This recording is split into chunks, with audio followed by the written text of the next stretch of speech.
13 ఫిబ్రవరి 2017 మలేషియాలోని కువాలాలంపూర్ ఎయిర్పోర్ట్లో ఇద్దరు అమ్మాయిలు ఒక కామెడీ షో షూటింగ్ చేస్తున్నారు. వాళ్ళు కొన్ని మంత్స్ నుంచి ఎయిర్పోర్ట్కి వచ్చే ప్యాసింజర్స్ మీద బేబీ క్రీమ్ లేదా బాడీ లోషన్ పూసి వాళ్ళ ఫన్నీ రియాక్షన్స్ క్యాప్చర్ చేసేవాళ్ళు. ప్రతిసారిలాగే ఆ రోజు కూడా వాళ్ళ ప్రొడ్యూసర్ జేమ్స్ ఇచ్చిన టాస్క్ ప్రకారం గ్రే జాకెట్ వేసుకున్న వ్యక్తి ముఖంపై ఒక కాస్మెటిక్ లిక్విడ్ అప్లై చేసి అక్కడి నుంచి పరిగెడతారు. వాళ్ళు అది కూడా మిగతా ప్రాంక్స్ లాగే ఒక నార్మల్ ప్రాంక్ అనుకున్నారు. కానీ ఇక్కడ షాకింగ్ విషయం ఏంటంటే వాళ్ళు ఆ లిక్విడ్ అప్లై చేసిన 20 నిమిషాల్లోనే ఆ వ్యక్తి చనిపోతాడు. అయితే ఈసారి వాళ్ళ చేతులకు ఇచ్చింది ఒక నార్మల్ బాడీ లోషన్ లేదా కాస్మెటిక్ లిక్విడ్ కాదు, అదొక విఎక్స్ నర్వ్ ఏజెంట్ పాయిజన్. ఇది వరల్డ్లోనే మోస్ట్ డేంజరస్ కెమికల్ వెపన్స్లో ఒకటి. యాక్చువల్లీ ఆ ఇద్దరు అమ్మాయిలు కొన్ని మంత్స్ నుంచి చేసేది ఒక హార్మ్లెస్ ప్రాంక్ అని అండ్ జేమ్స్ అనే వ్యక్తి వాళ్ళ ప్రొడ్యూసర్ అని నమ్మారు.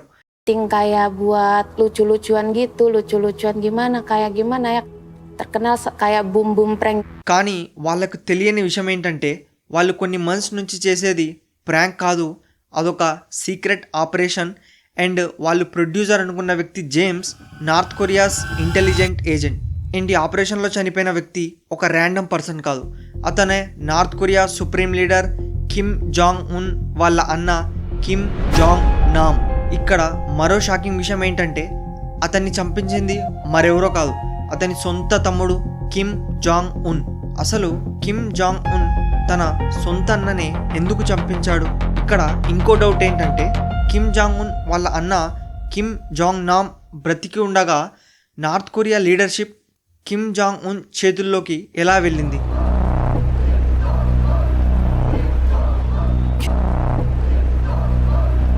ఈ స్టోరీని అర్థం చేసుకోవాలంటే మనం కొంచెం హిస్టరీలో వెళ్ళాలి. సెకండ్ వరల్డ్ వార్ తర్వాత కొరియా 2 భాగాలుగా డివైడ్ అయింది. సౌత్ కొరియా డెమోక్రసీ వైపు అడుగులు వేస్తుంటే నార్త్ కొరియా మాత్రం ఒక డిక్టేటర్ చేతుల్లో వెళ్ళిపోయింది. అతనే Kim Il Sung, North Korea's first supreme leader. And ఇతను present North Korea supreme leader అయిన కిమ్ జాంగ్ ఉన్ వాళ్ళ తాత. ఇతను కేవలం ఒక దేశాన్ని మాత్రమే కాదు, తన సొంత సామ్రాజ్యాన్ని నిర్మించాడు. ఆ రాజ్యానికి ఫౌండేషన్ 2 ముఖ్యమైన ఐడియాలజీస్, జూషే మరియు సోంగ్బున్. జూషే అంటే సెల్ఫ్ రిలయన్స్. నార్త్ కొరియా వేరే దేశాలపై డిపెండ్ అవ్వకుండా ప్రతిదీ వాళ్ళే తయారు చేసుకునే విధంగా ఒక సిస్టాన్ని క్రియేట్ చేశాడు. North Korea military, economy and society విషయాల్లో వేరే వరల్డ్ లీడర్స్ వాళ్ళ ఇన్ఫ్లుయెన్స్ ఉండకుండా చేశాడు. మరియు నార్త్ కొరియా ప్రజలు వేరే కంట్రీస్కి వెళ్ళడం లేదా బయట కంట్రీ వాళ్ళు నార్త్ కొరియా రావడం కంప్లీట్గా బ్యాన్ చేశాడు. అండ్ ప్రజెంట్ నార్త్ కొరియా వరల్డ్తో కంప్లీట్గా కట్ కావడానికి మెయిన్ రీజన్ ఇదే. అండ్ జూషే ఐడియాలజీ ప్రకారం ప్రతి నార్త్ కొరియా సిటిజన్ తమ లీడర్ అండ్ కంట్రీ పట్ల అంతులేని ప్రేమ, లాయల్టీ చూపించడం కంపల్సరీ చేశారు. And second one Songbun. ఇదొక క్యాస్ట్ సిస్టమ్ లాంటిది. సోంగ్బున్ సిస్టంలో పాపులేషన్ని మెయిన్లీ 3 మేజర్ క్లాసెస్గా డివైడ్ చేశారు. అందులో ఫస్ట్ క్లాస్ కోర్ క్లాస్. ఇందులో Kim family close relatives, anti Japan guerrilla fighters, వార్లో చనిపోయిన సోల్జర్ ఫ్యామిలీస్ మరియు పూర్ ఫార్మర్స్ని ఇంక్లూడ్ చేశారు. Second one wavering class. ఇందులో small and middle class business families మరియు medium level landlords families ఉండేవి. Government వీళ్ళని కంప్లీట్ గా ట్రస్ట్ చేయదు, కానీ ఫుల్ ఎనిమీస్ లాగా కూడా ట్రీట్ చేయదు. Third one and last class hostile class. ఇది most dangerous category. Generally Kim government కి అగేనిస్ట్ గా మాట్లాడిన వాళ్ళని, పొలిటికల్ ప్రిజనర్ ఫ్యామిలీస్ ని, రిలీజియస్ పీపుల్ ని, జపనీస్ రూల్ టైంలో ల్యాండ్ లార్డ్స్ ని మరియు బిజినెస్ మ్యాన్ డిసెండెంట్స్ ని ఈ కేటగిరీలో పెట్టారు.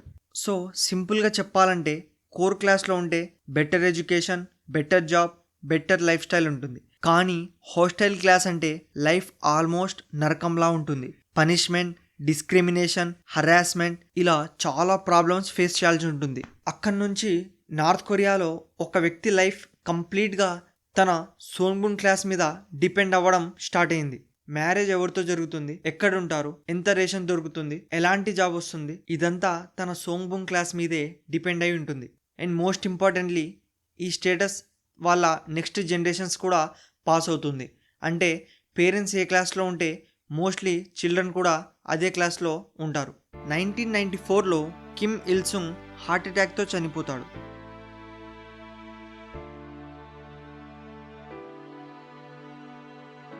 ఆ తర్వాత నార్త్ కొరియా పవర్ తన కొడుకు కిమ్ జాంగ్ ఇల్ చేతుల్లో వెళ్ళిపోతుంది.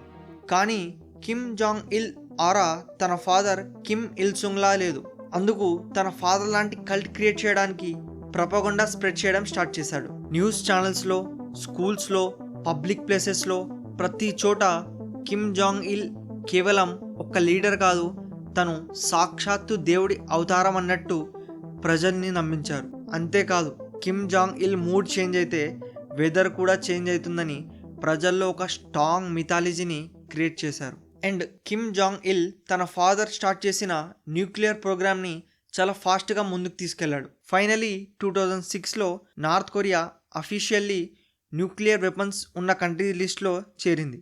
అండ్ 17th డిసెంబర్ 2011లో కిమ్ జాంగ్ ఇల్ ప్రైవేట్ ట్రైన్లో ట్రావెల్ చేస్తుండగా హార్ట్ అటాక్తో చనిపోతాడు. అలా నార్త్ కొరియా మొత్తం ఒక కుటుంబం చుట్టూ తిరిగే వ్యవస్థగా మారిపోయింది. అక్కడి నుంచి నార్త్ కొరియా నెక్స్ట్ లీడర్గా చూసుకుంటే కిమ్ జాంగ్ ఇల్ పెద్ద కొడుకైన కిమ్ జాంగ్ నామ్ ఉండాలి.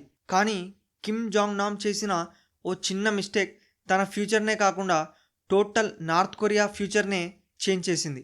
మే 2001 జపాన్లోని నరిటా ఇంటర్నేషనల్ ఎయిర్పోర్ట్లో కిమ్ జాంగ్ నామ్ ఒక ఫేక్ పాస్పోర్ట్తో దొరికిపోతాడు. అఫీషియల్ ఇన్వెస్టిగేషన్స్లో తేలింది ఏంటంటే, నేను టోక్యో డిజ్నీల్యాండ్ ఎంజాయ్ చేయడానికి వచ్చా అని చెప్తాడు. తను చేసిన ఈ చిన్న మిస్టేక్ కిమ్ ఫ్యామిలీ మొత్తానికి ఒక పెద్ద అవమానంలా మారింది. ఎందుకంటే north Korea government and Kim policy ప్రకారం నార్త్ కొరియా సిటిజన్స్ వేరే కంట్రీస్కి వెళ్ళడం లేదా వేరే కంట్రీ వాళ్ళు నార్త్ కొరియా రావడం కంప్లీట్గా బ్యాన్ అయి ఉంది. అలాంటిది కిమ్ ఫ్యామిలీకి చెందిన ఒక ఫ్యూచర్ ప్రిన్స్ మాత్రం డిజ్నీల్యాండ్ ఎంజాయ్ చేయాలనుకోవడం అది చాలా పెద్ద నేరంలా మారింది. అండ్ ఎగ్జాక్ట్లీ అక్కడి నుంచే కిమ్ జాంగ్ నామ్ని ఫ్యూచర్ లీడర్ లిస్ట్ నుంచి పక్కకు నెట్టేశారు.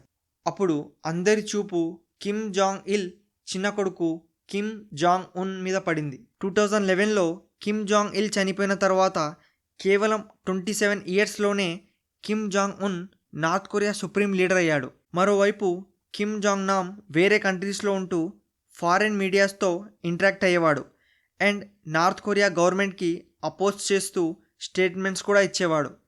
దాంతో తను ఫ్యూచర్లో నార్త్ కొరియా రిజిమ్ కొల్లాప్స్ చేసే ప్లాన్ చేయొచ్చని లేదా కిమ్ జాంగ్ ఉన్కి ఒక పొలిటికల్ థ్రెడ్గా మారొచ్చని అందుకు కిమ్ జాంగ్ ఉన్ తన సీక్రెట్ ఏజెంట్స్ ద్వారా చంపించాడు. అండ్ అతన్ని ఎలా చంపించారో ఈ వీడియో స్టార్టింగ్లోనే డిస్కస్ చేశాం. అండ్ కిమ్ క్రూరత్వానికి ఇంకో బెస్ట్ ఎగ్జాంపుల్ వాళ్ళ uncle Jang Song Thaek. Jang Song Thaek వాళ్ళ నాన్న ఉన్నప్పటి నుంచి నేషనల్ సెక్యూరిటీ కమిషన్లో అంటే మిలిటరీకి హెడ్ లా ఉండేవాడు. అండ్ ఇతను internal politics, foreign policy deal చేయడంలో కూడా ఎక్స్పర్ట్. ఇంకా వరల్డ్ సీక్రెట్ ఏజెన్సీస్ కూడా కిమ్ జాంగ్ ఇల్ తర్వాత North Korea control Jang Song Thaek చేతుల్లో వెళ్తుందని అనుకునేవాళ్ళు. కానీ కిమ్ జాంగ్ ఉన్కి ఒక విషయం క్లియర్గా అర్థమైంది. సరైన సమయంలో అంకుల్ని ఆపకుంటే తను కింగ్ మేకర్గా మారడంలో ఎక్కువ టైం పట్టదని 12 డిసెంబర్ 2013లో జాన్ సాంగ్ థేక్ని దేశద్రోహి కేసులో అరెస్ట్ చేస్తారు. రిపోర్ట్స్ ప్రకారం జాన్ సాంగ్ థేక్ని ఫైరింగ్ స్క్వాడ్ ముందు నిలబెట్టి కాల్చి చంపారు అండ్ తన డెడ్ బాడీని కుక్కలకి ఆహారంగా వేశాడు. దీంతో కిమ్ జాంగ్ ఉన్ వాళ్ళ నాన్న మరియు తాత కన్నా జాలి దయ లేని ఒక డేంజరస్ డిక్టేటర్ అని ప్రపంచానికి మెసేజ్ ఇస్తున్నాడు. అండ్ కిమ్ పవర్లో వచ్చిన తర్వాత చాలా కల్చరల్ లాస్ని ఇంట్రడ్యూస్ చేశాడు. దాని మెయిన్ పర్పస్ బయట ప్రపంచం ఇన్ఫ్లుయెన్స్ నార్త్ కొరియా మీద పడకూడదు. ఇప్పటికీ నార్త్ కొరియాలో గ్లోబల్ ఇంటర్నెట్ యాక్సెస్ ఉండదు. అక్కడ కేవలం ఇంటర్నెట్ అనే ఒక నెట్వర్క్ ఉంటుంది. అందులో గవర్నమెంట్ అప్రూవ్ చేసిన కంటెంట్ మాత్రమే ఉంటుంది. అంటే బయట ప్రపంచంలో ఏం జరుగుతుందో ద న్యూయార్క్ టైమ్స్ రిపోర్ట్ ప్రకారం నార్త్ కొరియాలో పాప్ మ్యూజిక్ వినడం లేదా షేర్ చేయడం వల్ల ఇప్పటిదాకా 7 మెంబర్స్ని పబ్లిక్లీ ఉరిశిక్ష విధించారు. నార్త్ కొరియాలో western style clothes, especially short skirts మరియు రివీలింగ్స్ మీద కూడా రెస్ట్రిక్షన్స్ ఉన్నాయి. ఇంకా ప్రజల హెయిర్ కట్ ని కూడా గవర్నమెంట్ కంట్రోల్ చేస్తుంది. అంటే మీ హెయిర్ ఎలా ఉండాలి అది కూడా గవర్నమెంట్ డిసైడ్ చేస్తుంది. అండ్ ప్రెసెంట్ కిమ్ జాంగ్ ఉన్ కి న్యూక్లియర్ వెపన్స్ మీద ఉన్న ఇంట్రెస్ట్ వరల్డ్ పవర్స్ ని ఎప్పుడు ఒక టెన్షన్ లో ఉంచుతుంది. రీసెంట్ గా అమెరికా ఇరాన్ వార్ టైంలో తను సడన్ గా జపాన్ సీసైడ్ బ్యాలిస్టిక్ మిసైల్స్ ని లాంచ్ చేశాడు. ఆ న్యూస్ వచ్చాక అమెరికాతో పాటు ప్రపంచం మొత్తం ఒక్కసారిగా షాక్ అయింది. ఎందుకంటే కిమ్ నెక్స్ట్ మూవ్ ఏంటో ఎవ్వరికి తెలియదు. అందుకు వరల్డ్ పవర్స్ కూడా నార్త్ కొరియా మీద ఎప్పుడు ఒక కన్నేసి ఉంటాయి. కిమ్ జాంగ్ ఉన్ నేమ్ అంటే కేవలం నార్త్ కొరియాకే కాదు, ప్రపంచం మొత్తానికి ఒక అన్ప్రెడిక్టబుల్ ఫియర్ లా మారింది.